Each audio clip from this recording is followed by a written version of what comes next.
And very good morning. Welcome back for those of you who were watching earlier.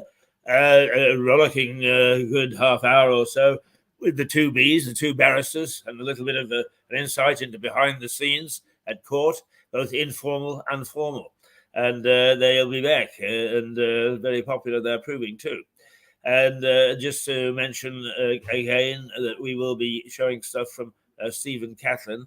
And Stephen, the former mayor of Lewes, and an extraordinary man, a very decent man, a very caring man who died at the weekend. And the tributes are coming in, and we have our own tribute to pay. But what we're going to do right now is to show you another episode for those people who have lived in Lewes all their lives. They are kind enough to say that they tend to learn something every time they watch a bit of this documentary. And for those people who are new to Lewes, it might open your eyes about some of the background and what happened in the past in this lovely little town. Even then, the people are bad boys. Let's see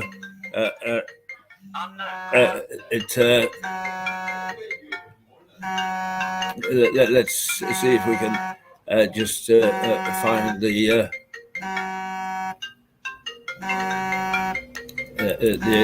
right file. As you could, there we go. And we're looking. There we go. Episode 6. Here we go. Ready or not?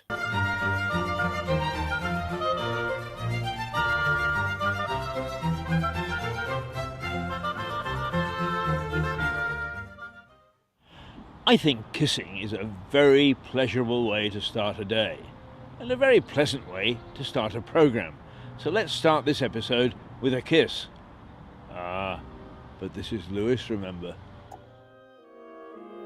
Perhaps the most famous sculptor of the 19th century was French artist Rodin, and arguably the most famous statue he carved was called The Kiss.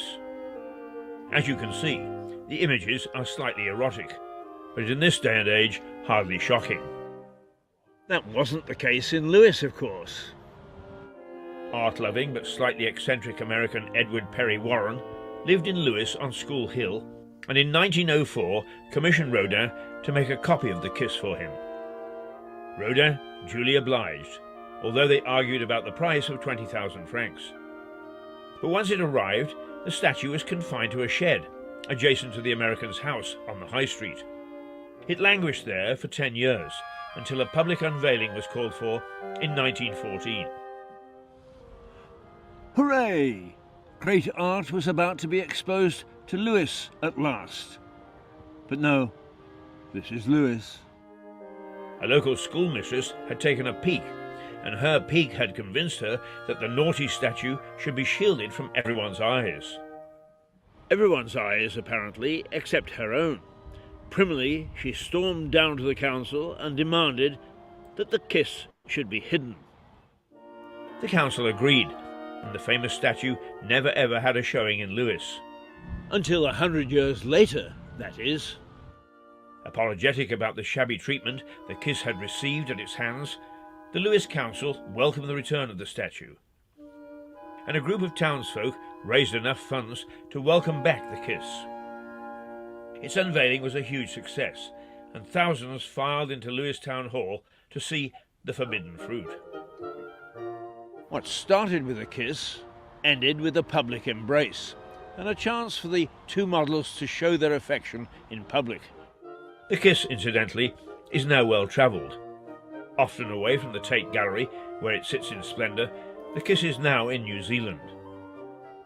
History is often based on old records, confirming that either this happened or that happened at a given time or at a fixed place. But much of history is also gleaned from the recollections of people who were present, or the tales handed down from father to son, mother to daughter, and then graphically brought to life by modern tellers of tall tales.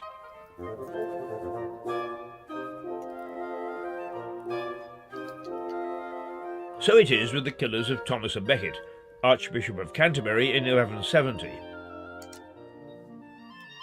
Canterbury isn't that far from Lewes, so the story may well have some merit. The story goes that as the conspirators fled, they stopped at St. Thomas's to rest. On entering the church, they threw their cloaks on a table. The table was level and steady, but the cloaks kept slipping to the ground, no matter what the men did with them. In medieval times, cloaks falling to the ground like that were a sign of guilt. The people of Lewes saw what was happening and raised the alarm, forcing the villains to flee north. They were, of course, hunted down and condemned to spending a long period of service in the Holy Land. True or false?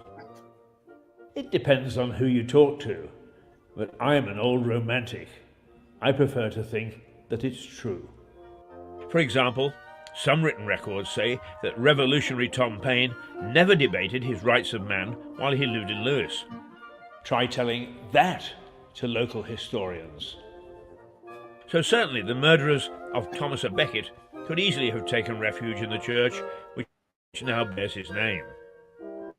The church's history, supported by archaeology, shows it was there, or at least parts of it, in pre-Norman times, so its existence is not in doubt. Lewes was a key crossroads route at the time, and there is plenty of evidence to suggest people escaped to France down the river Ouse. So, murder most foul. Killing an archbishop is a pretty naughty thing to do. Killing one that, albeit was having a spat with his boss, was still dear to the king, was a pretty silly thing to do. Did they pass through Lewes as they tried to escape? It depends on who you talk to, but I am an old romantic. I prefer to think that it's true. The Lewes of today is considered to be a university town. Professors, administrators, lecturers, and even students live in the town, plying their trade at one of the many universities nearby. The University of Sussex, Brighton University, the Sussex Downs network of colleges are all within easy commuting distance, so Lewes is attractive. There are also top-graded schools in the area, such as Rodine, Brighton College, and Bede's. But Lewes has a long and deep history in the field of education. A lady called Agnes Morley believed that young people should be given a formal education in establishments of learning. So, in 1514, she started one. It stood near to the River Winterbourne, here in Southaven Park. In 1540, it became Lewes Old Grammar School. The school remained on the site until the 18th century, when it moved to its present premises on Lewes High Street, just outside the Old Town's West Gate. Lewes Old Grammar School, listed as one of the oldest, if not the oldest, school in the country. Where did it all start? I think it's about 23. I think one or two venerable places like Winchester and Eton are a bit older than we are, but it started in 1512, so it is pretty ancient. I mean, it seems there was a great flood of schools suddenly started in that period. Any reason?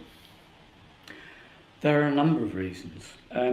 One is the fact that we think of the disappearance of the monasteries as specifically a Henrician thing, the dissolution, dramatic dissolution, including, of course, Lewes Priory.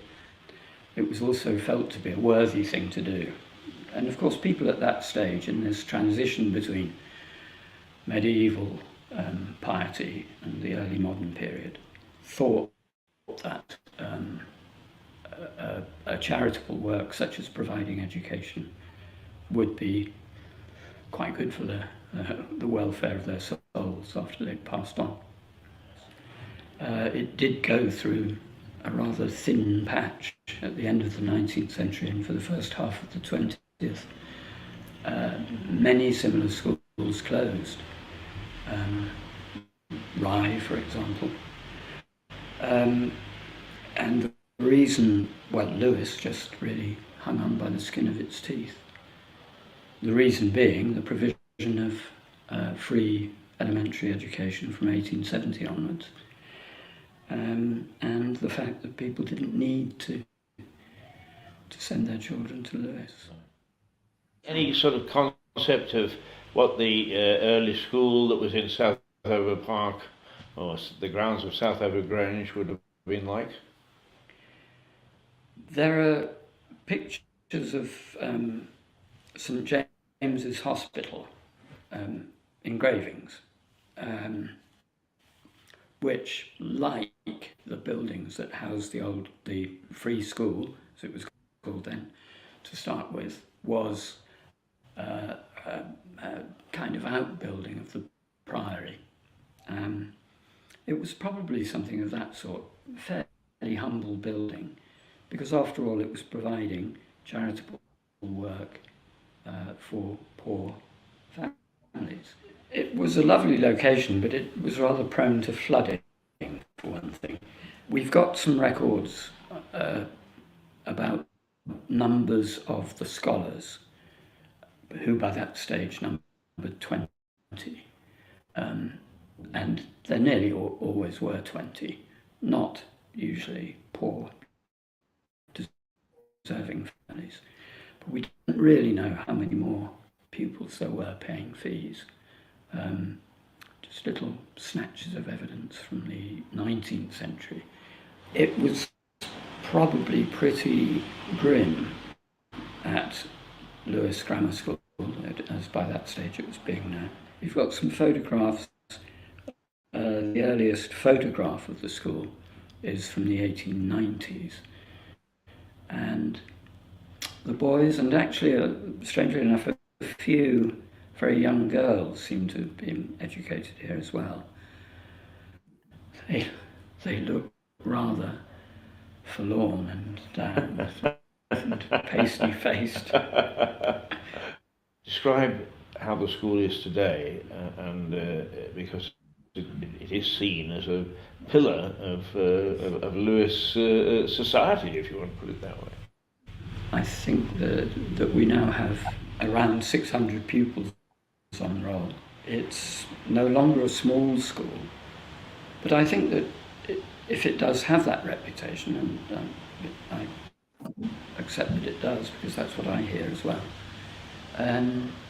it's because that in spite of that growth in numbers, we have kept a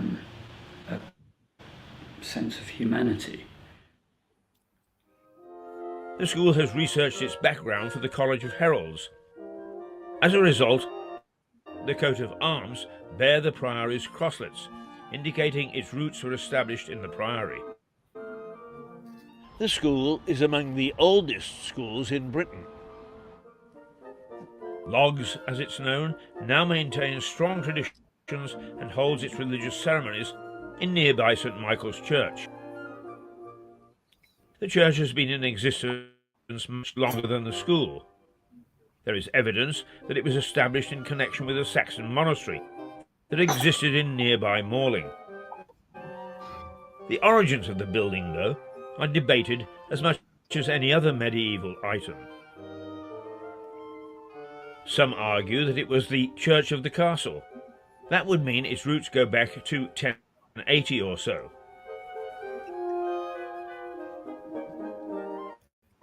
Records don't support this. They note that the church was built in 1140. Whatever the date, it's one of the oldest Norman churches in the country and played a huge part in the development of the town. But unlike the priory, St Michael's fought off attempts to destroy it as Henry VIII swept through Britain, dissolving monasteries and churches likely to maintain links with Rome. Perhaps that's why it maintained a ritual close to that practiced by the Roman Catholic Church, generally called today High Church. That gave rise to conflict over the years with the authorities. The town had become supporters of what was generally called Puritanism.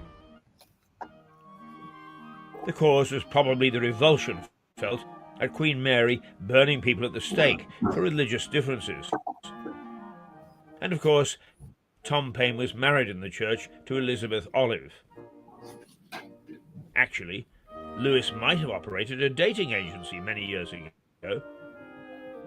Not only did Tom find his missus in Lewes, but so did John Harvard, founder of the famous American university. Harvard's family was devastated by the plague, reduced to 3 from an original 11. He was born in Southwark and went to Emmanuel College, Oxford, where he met the resident of Ringmer, a small village near to Lewes. He married the friend's sister, Anne Sadler, in 1636 at a nearby church. Then, like Tom Paine, left for America, where he founded one of the most famous universities in the world. Back to St. Michael's, and on its walls is a small monument to Sir Nicholas Pelham. Nick's helmet hangs just above the monument and is now an artifact of considerable worth.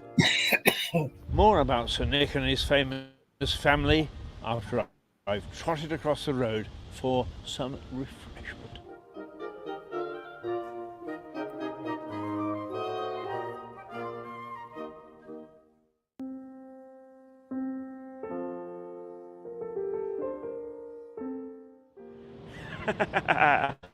I cheated.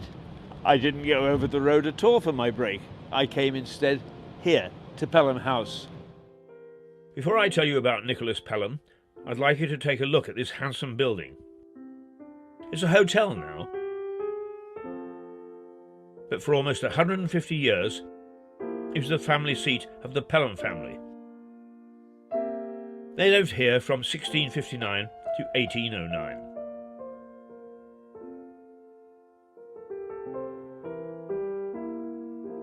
In its later years, the family turned out an admiral, a bishop, and several statesmen. They were MPs for the surrounding area for decades, and one owned the White Hart Hotel. I would imagine that they would be rather amused to find that the family seat was now a hostelry. The family name is attached to all sorts of institutions in Lewes, the Pelham Arms pub, for example, as well as this hotel. So the Pelham name was written large in the history of Lewes. But Sir Nick was a warrior. The French were a constant threat to Britain and frequently attacked communities along the south coast. In 1559, they laid waste to Brighthelmstone, in other words, Brighton. They then made for Seaford, which in those days was the major port at the mouth of the Ouse. Sir Nicholas took his men and faced the hated French at Seaford. He fought them off and saved the town from being plundered. Hero though he was a true native of Lewes. He was rebellious, and he often squabbled with authority. During his life, he became involved in an anti-government conspiracy and spent time in the Tower of London. He told the government to get lost on one occasion when they asked him to provide men for the army, and generally squabbled with authority. But his children's children were given the title of Earl of Chichester, and the family flourished. Tom Paine was married in St. Michael's Church. In Britain, there are not many that know the name, but Paine signed the Declaration of Independence, and his name is revered next to Washington and Lincoln in the United States. But he was a restless spirit, and after starting the American Revolution, he came back to France and joined the French Revolutionary Council to run the revolution there. He fell afoul of Robespierre and was thrown into prison in 1793. His American contacts got him released, but Tom couldn't let well enough alone. In 1795, he returned to England, but his views got him into trouble again, and he was charged with seditious libel. His defense is considered by many to be the first argument to be used for freedom of the press.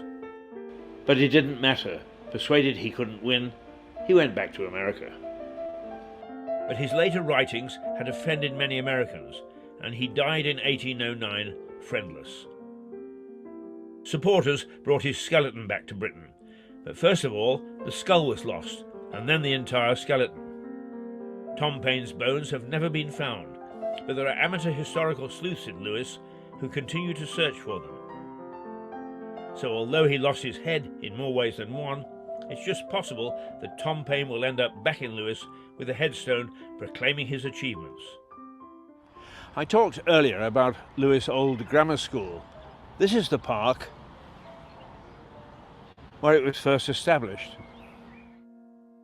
This park has more history to reveal. It was the garden of the Grand Tudor Mansion, Southover Grange. The mansion, built from stones looted from the priory, was erected by William Newton. Newton was a Republican and fought with the Roundheads in the English Civil War. He was in good company, because most of Lewes was against the king. In fact, a royalist force was sent to sort out the local grandees. But they got waylaid about 10 miles away at Haywards Heath and never made it to the town. The house was built in 1572. Looking around the garden, you can see the wonderful arches and walls taken from the priory.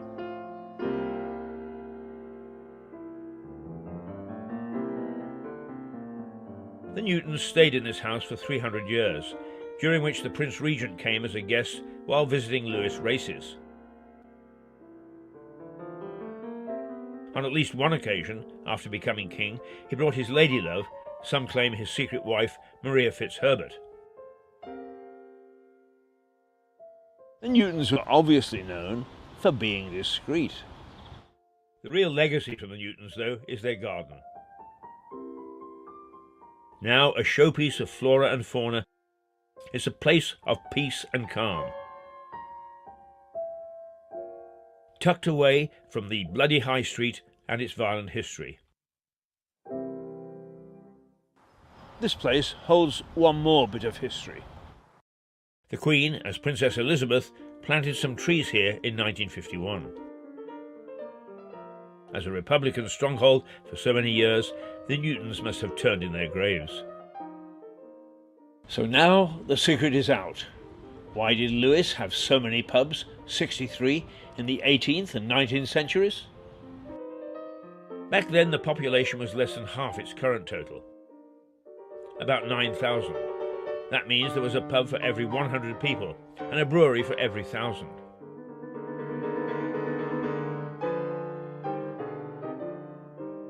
Well, the main reason for so many pubs in the 18th century was that the water supply was awash with germs. It was dirty and not fit for drinking, so it was much safer to drink beer. Even children would have a pint, although the beer was weaker than modern-day ales. Well, we had a splendid brewer brewing here in the 1870s called Henry Titlow Barrett, and he was faced with a dilemma because in 1875 there was an outbreak of typhoid caused by pollution of the Lewes water supply at the Kingston Reservoir, and 30 people died. And he described skimming a green slime off the water before he brewed, but said that because they boiled and produced alcohol, all was joy and the product was perfectly sound. Well, rather him than me. There was another reason as well. The weather was much colder in those 2 centuries. Houses were difficult to keep warm. The Romans had been the last to use central heating, and they ruled Britain too many centuries before to be asked how to do it. So going to taverns was not only a social habit, but a practical way to keep warm.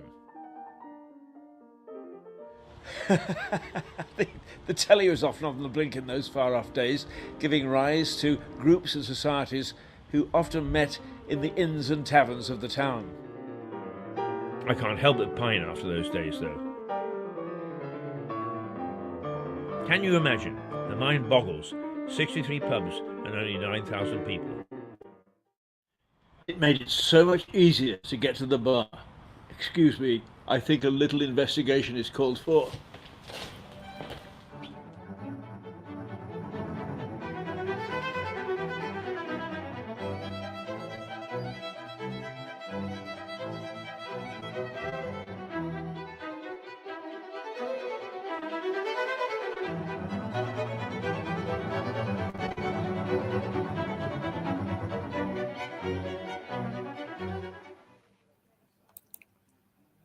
Well, it's Tuesday, and that means that Kevin has been busy behind the bar preparing it for the day's trade. And as usual, what he does is he pours it so that I get to have a little sip. I am the official tester. Ha ha! 20 past 10. Still early enough that I'm probably ahead of most people in having the first drink of the day.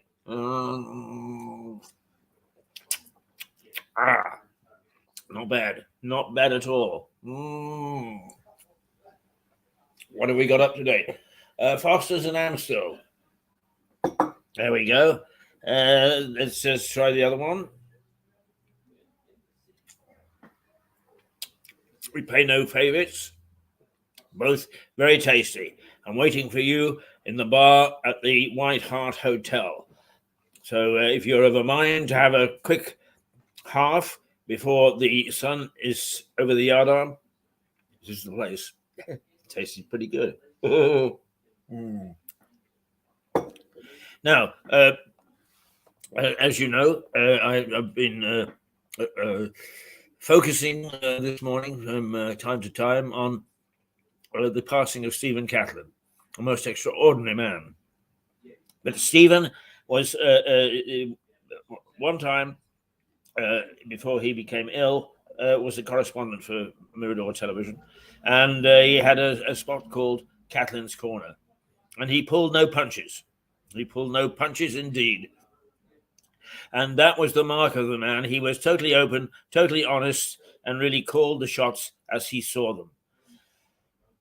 He also designed a little bit of spare ground owned by the council between the House of Friendship, or at least the Quakers' house on Friars Walk, and the back of All Saints Social Centre, formerly All Saints Church.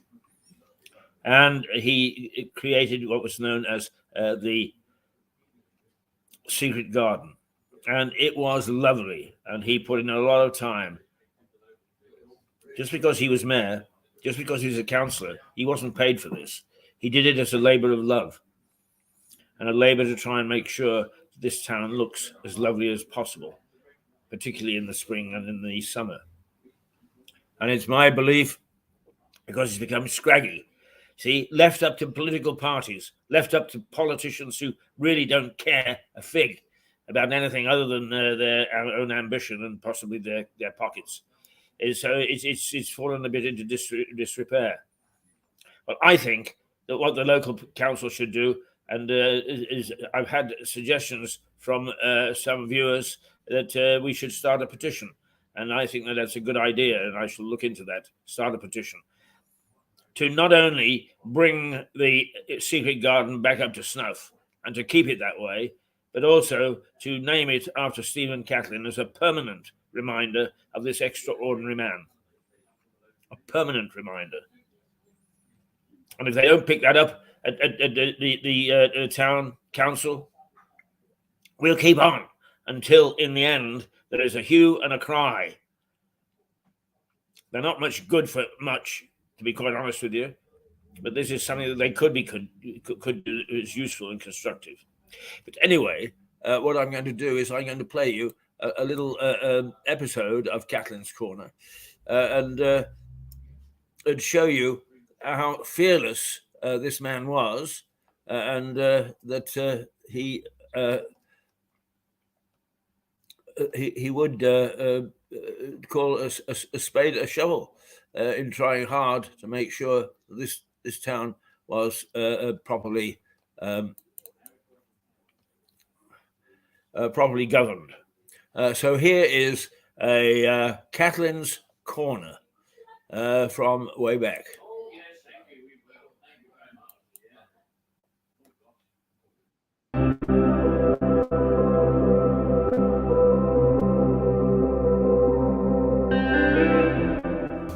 There's a big tendency at the moment of central and local government not to give out much information about anything, using either the Data Protection Act, but also extending it to we aren't allowed to give out that information.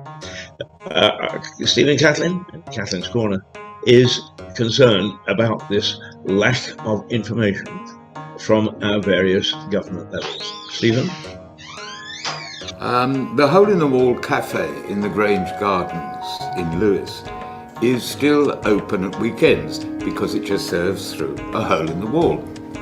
What is not open at weekends is the public toilet facility in Grange Gardens. Now, it has been said to me, it's a logistical reason. It cannot be logistical. The Court Road toilets are open every day. The Market Tower toilets are open every day. What logistics in that? And of course, the government has said that public toilets must be open as usual. So, on Monday evening, I wrote to the leader of Lewes District Council, asking for an explanation, querying logistics, and saying a lot of people are, forgive the pun, inconvenienced by this. And really, if we are serving the public, can we not do it with a better will than we're showing at the moment? Well, Lewes District Council, of course, is a law unto itself, or as we think locally, it's a law unto Eastbourne Borough Council. And I've had no reply, not even a standard acknowledgement. Now, if you treat the people who pay your wages with contempt, you must expect them to regard you in the same light. So I'm not going to give up on this. He will get a reminder on Monday, as will the district councillor I copied into the email. Because what is the point of having leaders if there's no one to follow them? We'll see. But the other subject, which is getting more interesting in the need for information, and we all need information of the right sort with the situation we are in at the moment. And I raised the query with Keith Glazier, the leader of East Sussex County Council. One hears reports of COVID-19 cases in schools in Eastbourne. One hears results from schools and colleges in Brighton and Hove, a different authority, but nonetheless, one hears. But what one doesn't hear is any information about the incidence of outbreaks of the virus in schools and colleges in Lewes. Now, I've heard from a parent that at one school in Lewes, Year 2 has been put in isolation. They're all sent home. But the siblings of Year 2, who are in other years, are still attending school. I've asked for an explanation, and then I learned this morning that half a year at primary school has been put in isolation. Which year? I don't know. But the grandparent of a child who is so suffering has phoned Public Health England. Oh no, that's confidential, we can't tell you. They have phoned the Education Department and been told, no, I'm sorry, that's confidential information. And the school answers with the same response. It is not private, it is not confidential. These people, if they're in isolation, we need to know, not their names of course, but year so-and-so at primary school, half the year has been put in isolation. Which year? Which age group? Because one age group is much more infectious than another. So, I have had an acknowledgement from Keith Glazier's PA at the county, thanking me for my inquiry. They will look into it and come back to me. Well, we can hold them to that, but at least they've acknowledged it. I was going to say Lewes District can't even put pen to paper, but they can't even put finger to the keyboard. We'll see. We must have information. What is the incidence in Lewes?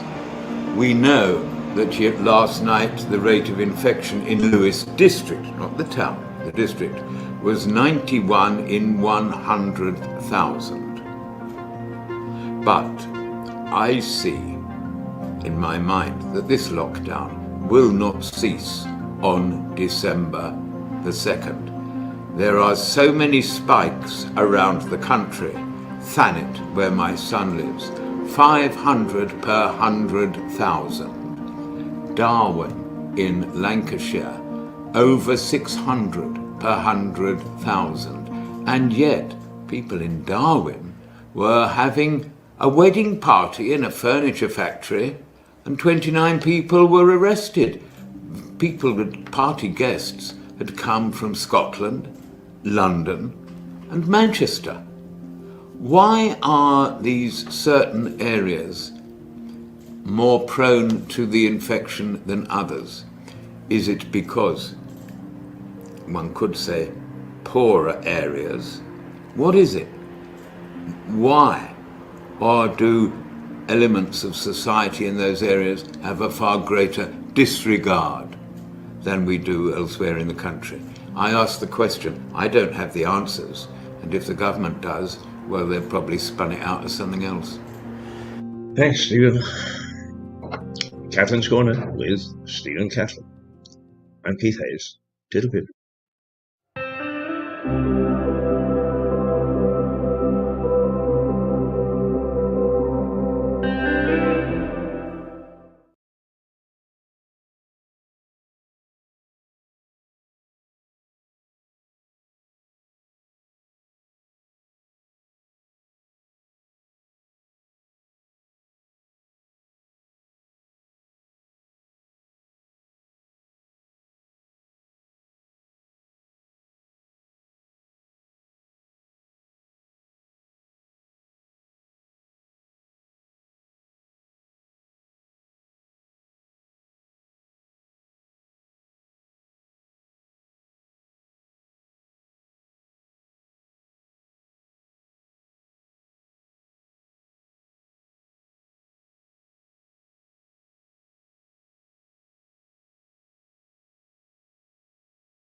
I got the mic off.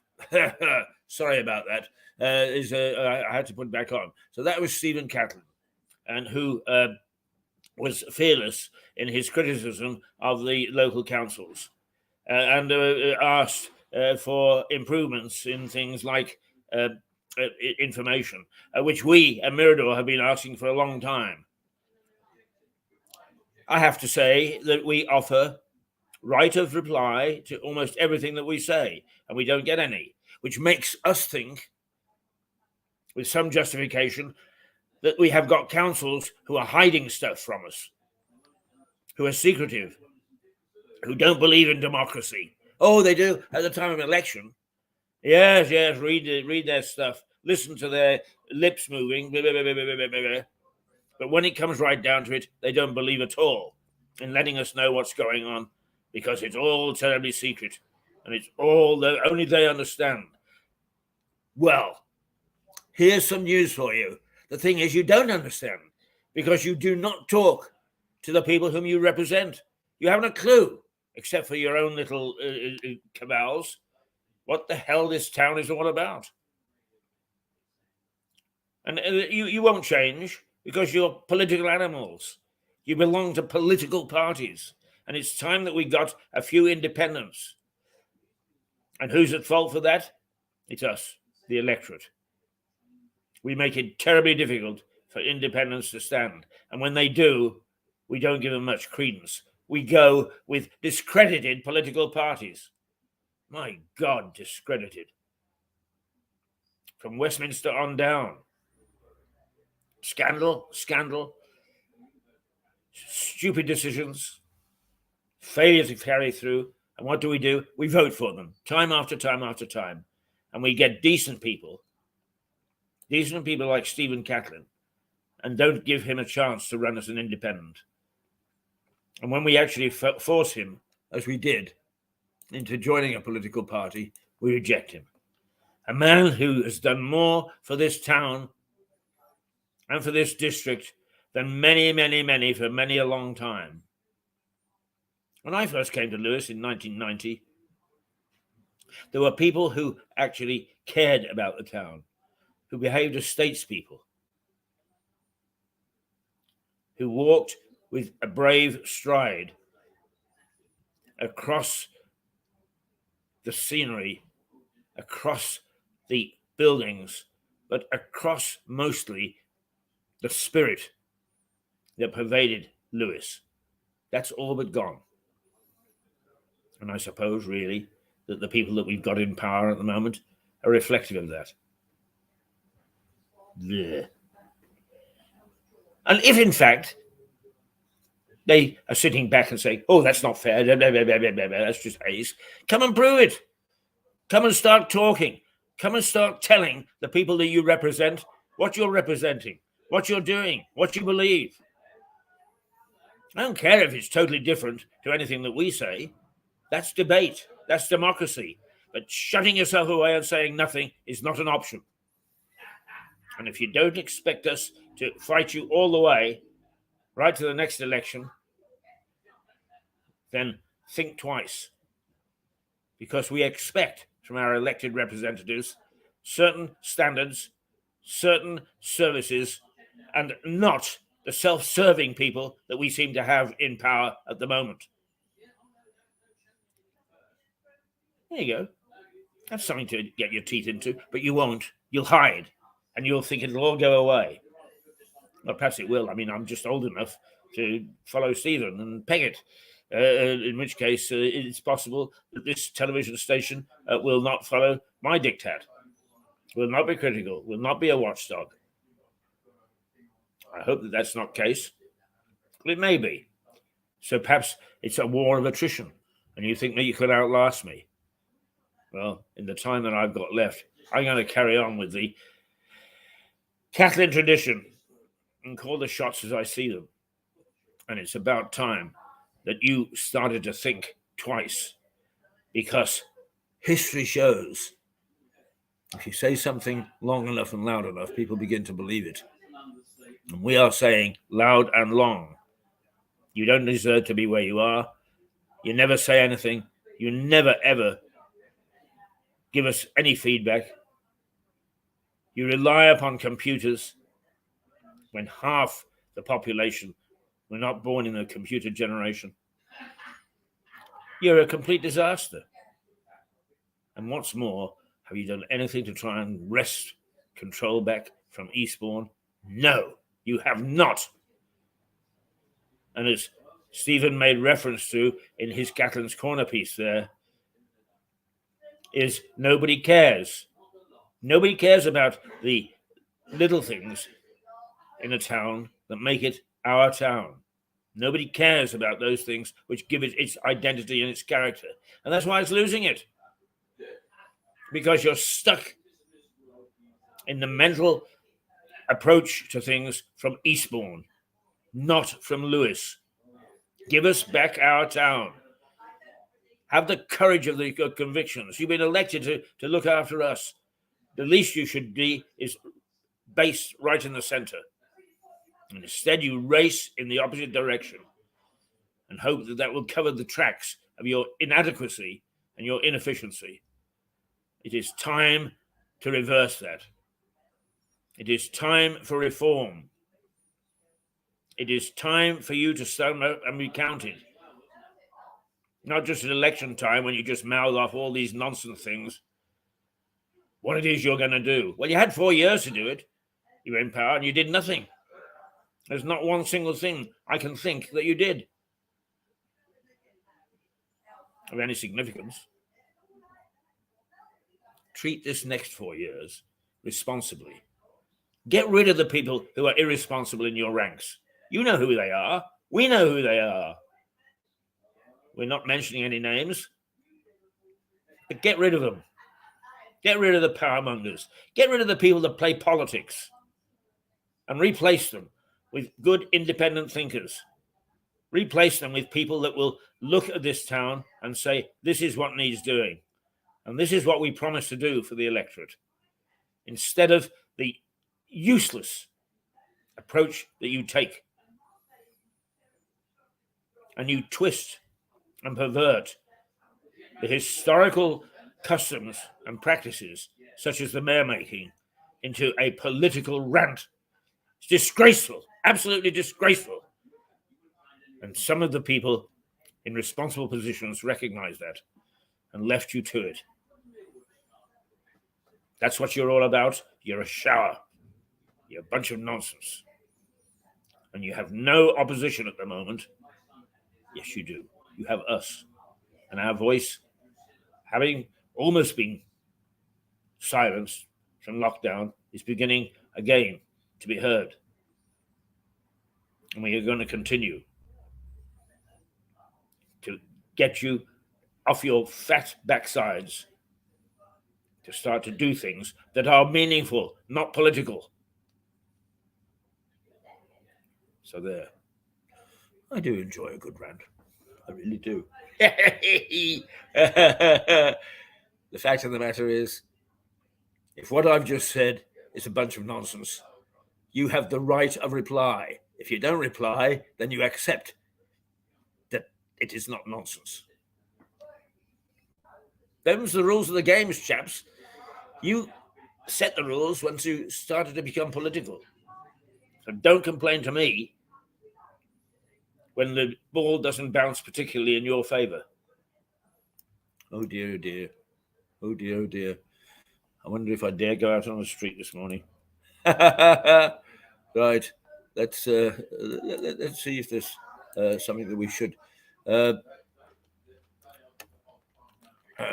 should actually look at for the last part of this. I do know something. I bumped into one of my delights, and there are lovely, lovely people in this town. One of my delights in the very early mornings that I, particularly when we first started Mirador, is that I would bump into Kevin Griffin, the owner, the landlord of the Brewers Arms, and he would come to pick the papers up every morning from the Martins, the little shop, and we would have a nice little chat. Kevin passed away some 6 months ago, I think now, and is a sad loss, along with Stephen Catlin, to the really key and good people of this town. But now, this morning, I was here at 7:15, and who should come tootling along to get the papers but his daughter, Kathy, who runs the Brewers Arms. And I said to her, Kathy, we play from time to time the little vignette that we did on the Brewers, on your pub, in the time of your dad. And she said, oh, gosh, yeah, it's very nice. And as she says, she's terribly busy and doesn't always see these things. So I'm going to play little, we call them advertorials, if you like. Yes, it's a one-sided view of the Brewers, but the Brewers is a special pub. And let's take a look. And so that when I see Kathy tomorrow morning, as undoubtedly I will, I say, Kathy, we played it again, darling. I hope that you watched.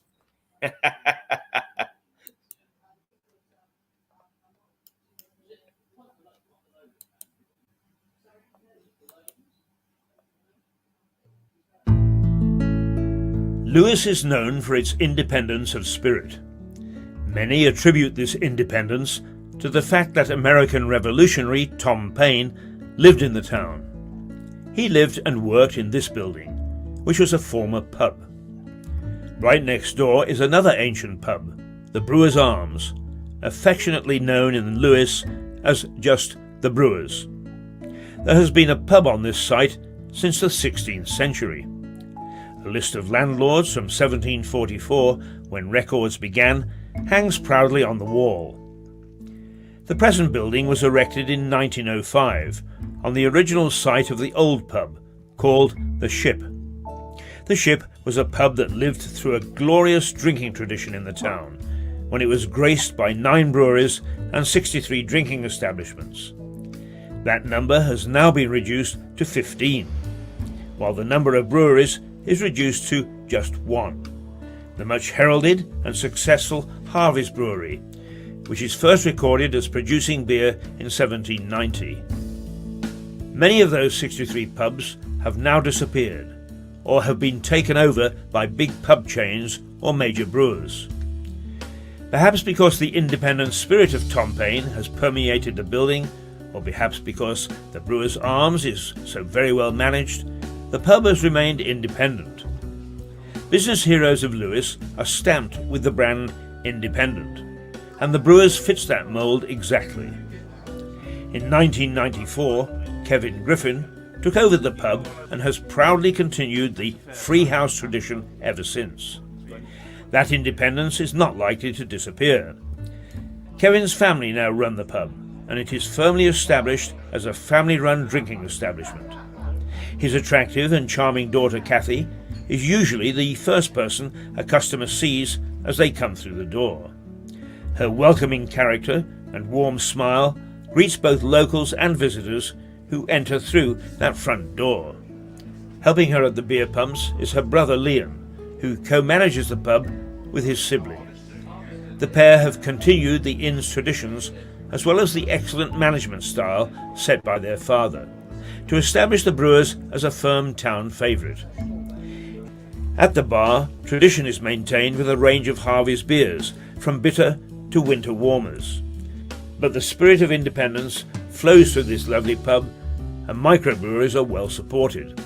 Exotically named breweries such as Burning Sky, Dark Star, Long Man and Hopback turn out ales with exotic labels such as Hop Smack, Hop Head and Summer Lightning.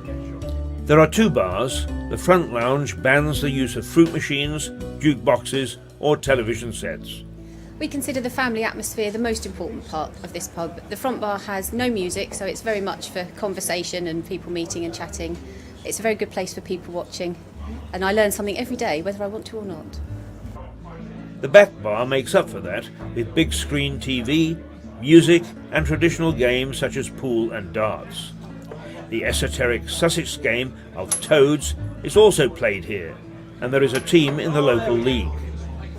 Yeah, we feel it's important to have the 2 contrasting bars. It gives the customers a choice of what sort of atmosphere they'd like.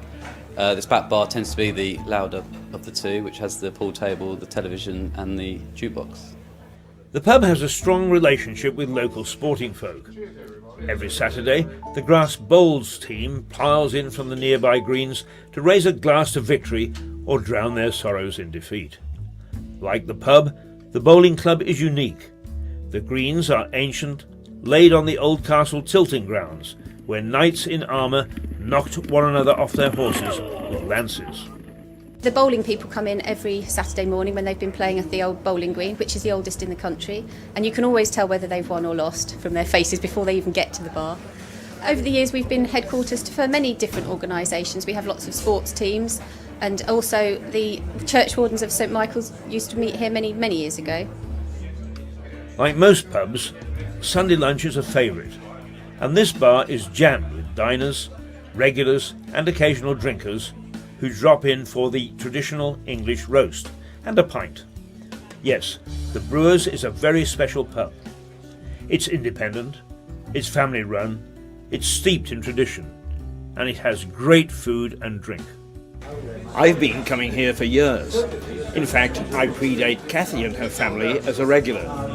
With the good food, good service and good company on offer, I think I shall be a regular for a good few more years to come.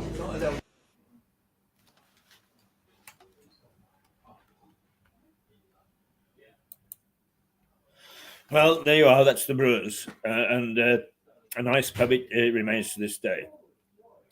Having said that, Lewes is famous for its pubs. In fact, we don't really have a first-class restaurant. We've got Coat, and we've got the little one down the Station Street, whose name I keep forgetting. And I'm sorry, and I've never eaten there, so I don't know whether it's good, bad, or indifferent. people swear by it, so therefore let's assume that it is. But the pub culture is very strong. I mean, there is. I understand that a chap called Declan, whom I've never actually met, but he's very well known in the pub trade, has his fingers in 3 pubs: the Black Horse, the Swan, and the King's Head. And all 3 of those pubs are pretty nice pubs, pretty decent pubs. We've got the Gardeners, which is a true pub. We've got John Harvey Tavern. We've got the Dorset Arms, all of which I think are run by the brewery, by Harvey's Brewery. Once again, pretty damn decent pubs. And the food culture in the pubs is that the food standard is very high, but it is pub culture.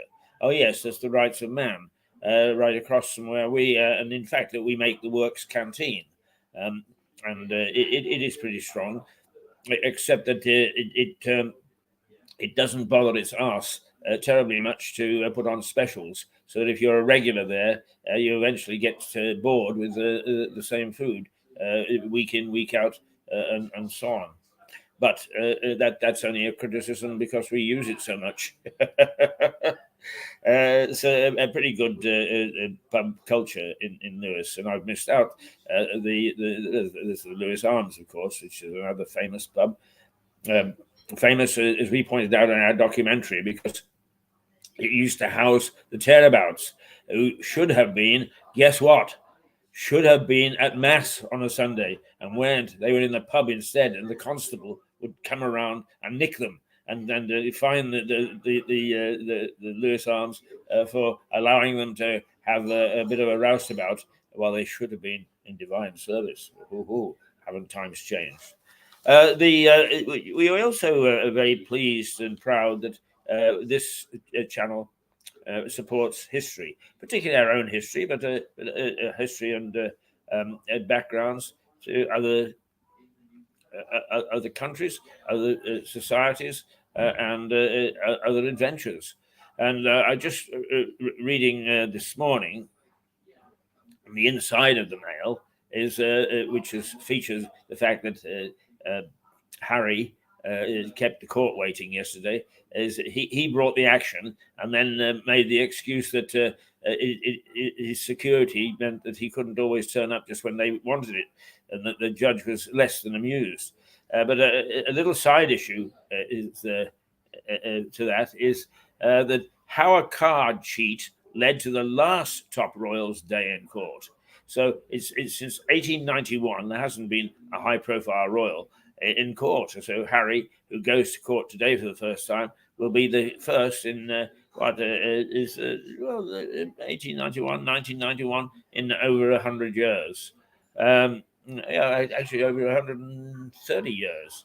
The case will be the first time a senior royal has given evidence in one of his or her Majesty's courts. That was the Baccarat scandal, when a slander action was brought by a card player accused of cheating at a time when gambling was illegal. Edward VII gave evidence about the game in which he'd been a player, and his appearance in the witness box left Queen Victoria unamused. The prince also testified in a divorce case in which he was alleged to have been the third party. A century later, a more minor royal, Viscount Linley, son of Princess Margaret, came to court when he sued a newspaper for portraying him as an upper-class lager lout. In 2002, Princess Anne was convicted at Slough Magistrate Court for letting her dog buy 2 children. She pleaded guilty and so did not have to give evidence. The same year, the trial of former butler Paul Burrell collapsed due to the impossibility of calling the Queen as a witness in her own courts. Perhaps the most famous royal court appearance is that of King Charles I, who in January 1649 was convicted of treason and later executed. So there you are. There's a few historical facts triggered by Harry not turning up yesterday at his own court trial. Right, it's 10:54. Let's just very quickly run over what we've done this morning. We looked at the papers as usual, and they were a mixed bag again. But the main headline, I suppose, was that families face £1,000 a year bill if Labour's eco plans are put into practice. But there are others about Rishi Sunak defying the House of Lords, who are coming out against his immigration bill and saying that he'll overturn it under a very little used protocol in which the Prime Minister can reverse the decision of the House of Lords. And he feels very keenly about this. But actually, I suspect that it's because the public are saying that this is one of the key issues on which the next election will be fought. And so he needs to show that he not just talk tough, that he is tough. Then we went on to the two Bs, the two barristers, and you can see all this. This is all on Facebook, and it is all on YouTube and LinkedIn and Twitter. You can see all these bits of programs if you're of a mind to. And the two Bs this morning chatted a little bit about what happens in the robing rooms at the various courts in which they personally have appeared as barristers. Then we moved on to a little history and Rodin and some of the naughty people that have populated Lewes in our documentary, The Bloody Past of a Tiny Town, then culminating in a tribute to Stephen Catlin, the former mayor who died on the weekend and who was an exceptional man, a man who brought such a gifted attention, not only in terms of making sure that the councils stayed on the straight and narrow, but also to making sure that our open spaces were populated with flowers and bushes and kept tidy. Something which is beyond those people that, quote, say we're green. Dear. So, and then we ended up with just a little bit of a throwback to the halcyon days of the Brewers Arms pub, and it's the present owners, Kathy and her sibling Liam, and how the pub as an independent pub continues to march on from strength to strength. So quite a lot that we've done this morning, and we hope that that there is something there, something somewhere for you to enjoy and savor. And we will be back tomorrow with Stuart Dolby. Energy matters, and there's plenty to talk about in energy, because every time we turn around, there is a new crisis to face, particularly with the advent and the worry and the scare that we have about artificial intelligence. And also tomorrow, we should have Mark Rattray from Chichester to chat a little bit about the town. And we also will have a repeat of episode 5 of our documentary, so those of you who missed it can see it again and put into perspective the town that either you've come to live in or the town that you've lived in for quite some time. That is Mirador Television for today, and we look forward to seeing you tomorrow. It's 10:58. It's only going to reach about 18 or 19 degrees today, but then as June will start to bust out all over, and we are going to see a bit of a heat wave from tomorrow on until the beginning of next week. At least that's what the forecasters say. But you know how prima donnish the weather itself can be, Mother Nature can be, is we say that these things are going to happen, and then she comes in and twists it all around so none of it happens. So I would still have your Mac nearby if I was you. That's it for today. It's 10:59, and we will see you again tomorrow and look forward to it. So we we'll sign off with our little signature tune, and with the one that wouldn't fire earlier in the day when we wanted to start this program. Here we go. Toodle pip. Good morning.